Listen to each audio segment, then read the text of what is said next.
Hey guys, welcome back to my channel. So when I first started decorating, I was all about color palette and furniture placement.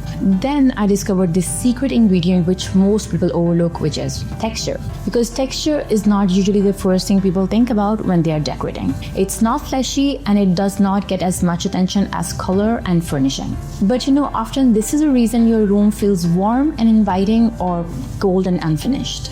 Our living room had all the right elements: couch, rug, art, but somehow it still felt hollow.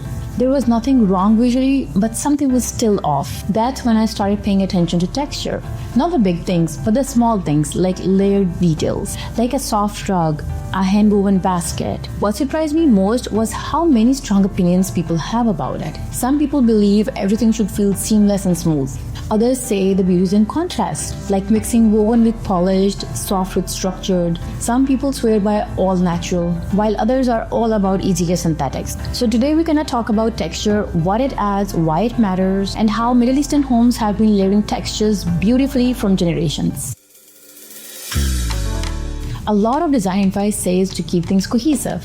If you are doing rustic, make everything wood and linen. And if you're into modern, stick to smooth and clean lines. And that can work, don't get me wrong, but sometimes it ends up feeling a little too perfect.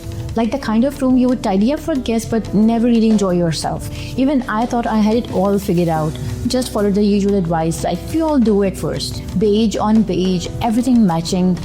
But then once I remember, I brought home this Turkish tray table. It was detailed, a little worn, and didn't match anything else in the room. And that's what made it work. It added something the space was missing. Some texture, warmth, and a bit of soul. In places like Moroccan riots, you see this done so naturally. There's plaster next to tile, wool rugs over stone floors, carved wood, metal lanterns. Nothing is trying to match, but still, it all fits so beautifully. It has that warm, lived-in feeling, and that is the reason it doesn't feel fake or overdone. That tray table taught me that texture isn't about being trendy. It's about making a space feels like it has history, like it's grown over time, not just assembled in a weekend. If you're curious how to bring that layered feeling into your home, you can get my free design lookbook. It has hand-picked texture pairings and easy swaps that can make a big difference. Links are in the description below. Now, once you start laying the textures, there's this debate.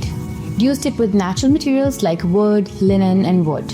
Or brace the practical side, like microfibers, polyester blends, and durable synthetics. And I used to think that everything has to be authentic, but life with kids teaches you a lot. But now I like fabrics that looks like linen but washes like polyester. So I mix both, a real wool throw on the couch, but a synthetic slipcover that survives day-to-day life. And honestly, traditionally we have always been practical.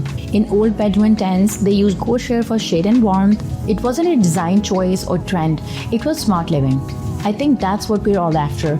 Beauty that also works for real life. We hear this all the time that every room needs a hero piece, a statement sofa, a fancy marble table, or something that leads the whole space. And yes, that can work, but there's another way to think about it. What if no one piece takes a spotlight? What if they all play together and every piece has a voice? That's how traditional Arab homes feel to me.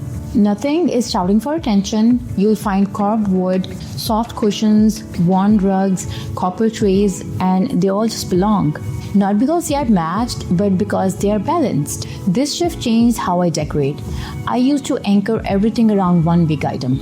Now I start with small groupings. A jute rug, a woven bench, a ceramic lamp, and let the texture speak. It feels more natural, more lived in, and definitely more like home. We usually think of texture as something that belongs to spaces like living room, bedroom, and maybe a little bit in the dining area.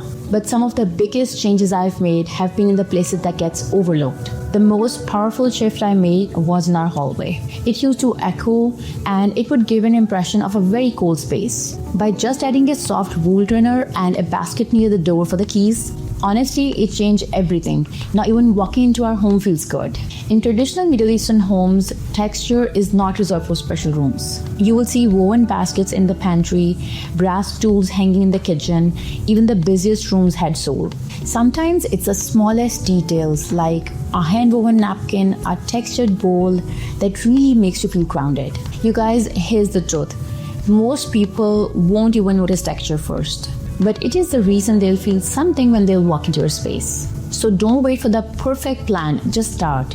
layer a soft throw, try a woven stool, bring in that ceramic vase that reminds you of your grandmother's kitchen. Just anything.